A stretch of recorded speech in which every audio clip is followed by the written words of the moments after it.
اعوذ باللہ من الشیطان الرجیم بسم اللہ الرحمن الرحیم۔ آج ہم شروع کریں گے سورہ لہب۔ اس کو سورہ مسد بھی کہا جاتا ہے، اور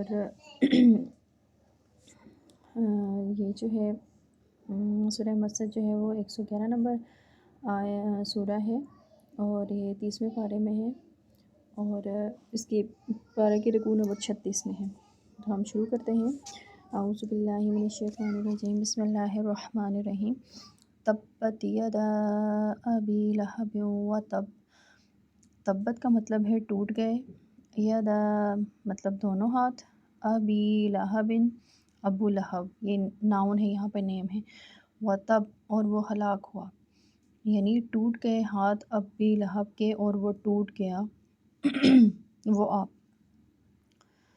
اب اس کی ڈیٹیل پڑھتے ہیں کہ ابو لہب جو ہے وہ جس کا نام عبد العزیٰ بن عبد المطلب ہے، یعنی کہ وہ حضرت صلی اللہ علیہ وسلم کا حقیقی چچا تھا، لیکن اپنے کفر و شقاوت کی وجہ سے حضور صلی اللہ علیہ وآلہ وسلم کے ان کا شدید ترین دشمن تھا۔ جب آپ صلی اللہ علیہ وسلم کسی مجمع میں پیغام حق سناتے تو یہ بدبخت پتھر پھینکتا، حتیٰ کہ آپ صلی اللہ علیہ وآلہ وسلم کے پائے مبارک لہو لہان ہو جاتے، اور زبان سے کہتا کہ لوگوں نعوذ باللہ اس کی بات مت سنو، یہ شخص معاذ اللہ جھوٹا اور بے دین ہے۔ کبھی کہتا کہ محمد صلی اللہ علیہ وآلہ وسلم ہم سے ان چیزوں کا وعدہ کرتے ہیں جو مرنے کے بعد ملیں گی، ہم کو تو وہ چیزیں ہوتی نظر نہیں آتی۔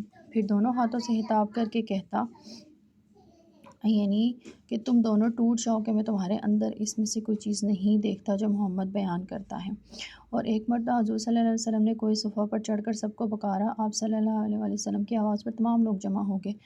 آپ صلی اللہ علیہ وسلم نے آیت مؤثر پیرایہ میں اسلام کی دعوت دی، اور ابو لہب بھی وہیں پر موجود تھا، اور بعض روایات میں ہے کہ وہ ہاتھ جھٹک کر کہنے لگا، یعنی تو برباد ہو جائے، کہ ہم کو اسی بات کے لیے جمع کیا تھا، نعوذ باللہ۔ اور روح المعانی میں بعض سے نقل کے ہیں کہ اس نے ہاتھوں میں پتھر اٹھائے کہ آپ صلی اللہ علیہ وسلم کی طرف پھینکے، غرض اس کی شقاوت اور حق سے عداوت انتہا کو پہنچ چکی تھی۔ اس پر جب اس کو اللہ کے عذاب سے ڈرایا جاتا تو کہتا کہ سچ مچ یہ بات ہونے والی ہے تو میرے پاس مال اور دولت، مال اور اولاد بہت ہے، ان سب کو فدیہ میں دے کر عذاب سے چھوٹ جاؤں گا۔ اور اس کی جو بیوی جس کا نام ام الجمیل تھا، اس کو بھی پیغمبر صلی اللہ علیہ وسلم سے بہت زیادہ ضد تھی۔ جو دشمنی کی آگ ابو لہب بھڑکاتا تھا، وہ عورت گویا لکڑیاں ڈال کر اس کو اور زیادہ تیز کرتی تھی۔ اور اسی سورہ لہب میں دونوں کا انجام بتا کر متنبہ کیا گیا ہے کہ مرد یا عورت، اپنا ہو یا بیگانہ، بڑا ہو یا چھوٹا، جو حق کی عداوت پر کمر باندھے گا وہ آخرکار ذلیل اور تباہ برباد ہو کر رہے گا۔ پیغمبر کی قرابت قربیہ بھی اس کو تباہی سے نہ بچا سکے گی۔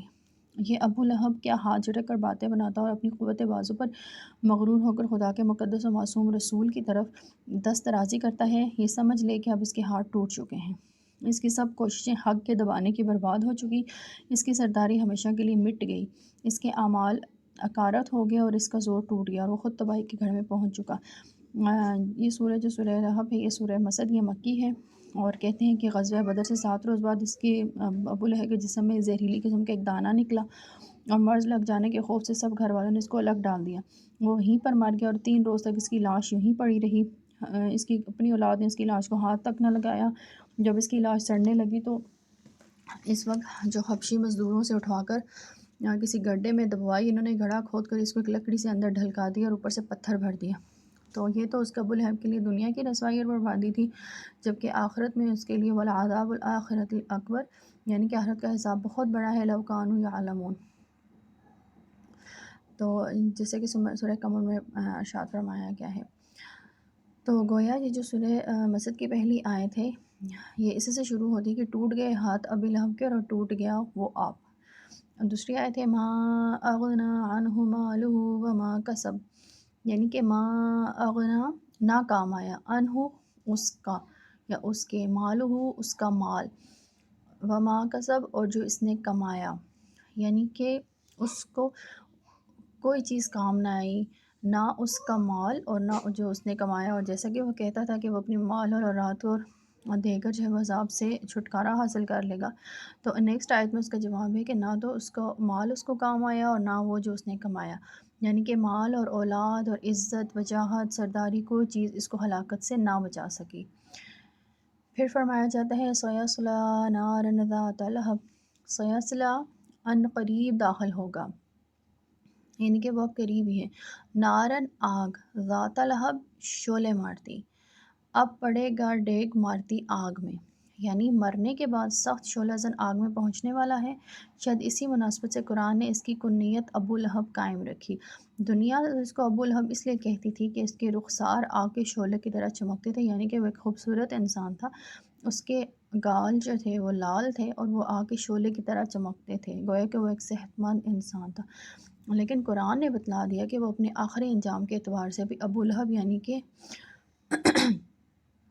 آگ کا باپ ہی کہلانے کا مستحق ہے، کیونکہ وہ آگ ڈیگ مارتی یعنی کہ شعلے مارتی آگ میں داخل ہوگا. وَامْرَأَتُهُ حَمَّالَةَ الْحَطَبِ وَامْرَأَتُهُ اور اس کی بیوی حَمَّالَةَ الْحَطَبِ یعنی کہ لادنے والی لکڑی ایندھن، اور اس کی بیوی اور اس کی جورو جو سر پر لیے پھرتی ہے ایندھن. یعنی ابو لہب کی جو عورت تھی، اس کی جو بیوی تھی، اس کی وائف جمیل، وہ باوجود مالدار ہونے کے سخت بخل اور خست کی بنا پر خود جنگل سے لکڑیاں چن کر لاتی اور کانٹے حضرت محمد صلی اللہ علیہ وسلم کی راہ میں ڈال دیتی تاکہ حضور صلی اللہ علیہ وسلم کو اور آنے والوں کو تکلیف پہنچے. فرماتے ہیں کہ وہ جس طرح یہاں حق کی دشمنی اور پیغمبر خدا کی ایذا رسانی میں اپنے شوہر کی مددگار ہے، دوزخ میں بھی اسی حیت سے اس کے ہمراہ رہے گی.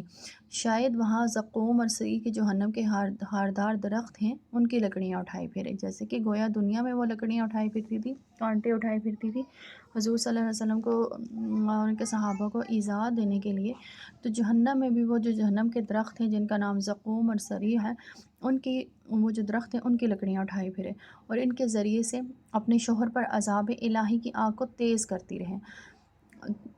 بعض نے حمالۃ الحطب کے معنی چغل خور کے لیے ہیں، اور محاورات عرب میں یہ لفظ اس معنی میں مستعمل ہوتا ہے، جیسے فارسی میں بھی ایسے شخص کو ہیزم کش کہتے ہیں، یعنی کہ چغل خور. نیکسٹ آیا ہے آیا نمبر 5، فی جیدہا حبل من مسد.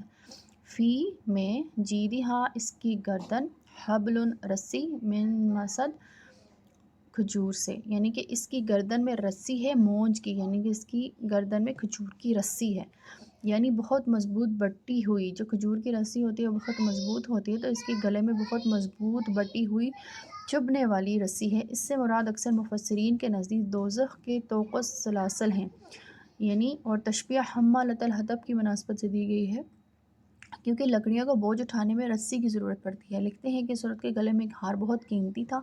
وہ کہا کرتی تھی کہ لات و عزا کی قسم، اس کو محمد صلی اللہ علیہ وسلم کی عداوت پر حشر کر ڈالوں گی، نعوذ باللہ.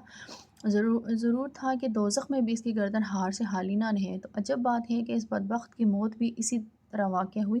لکڑیوں کے گھٹے کی رسی گلے میں آ پڑی، جس سے گلا گھٹ کر دم نکل گیا. تو گویا یہ سورج جو ہے وہ ایک بہت بڑی وارننگ ہے ابو لہب اور اس کی بیوی کے لیے. ان کا دنیا کا انجام بھی اس میں بتایا گیا اور آخرت کا بھی.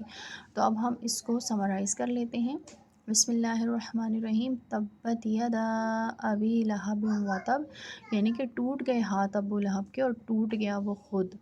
ما اغنی عنہ مالہ وما کسب، نہ کام آیا اس کو اس کا مال اور نہ جو اس نے کمایا. سیصلی نارا ذات لہب، اور اب پڑے گا ڈیگ مارتی یعنی کہ شعلے مارتی آگ میں. وامرأتہ حمالۃ الحطب، اور اس کی جورو یعنی کہ اس کی بیوی جو سر پر لیے پھرتی ہے ایندھن یعنی کہ لکڑیاں.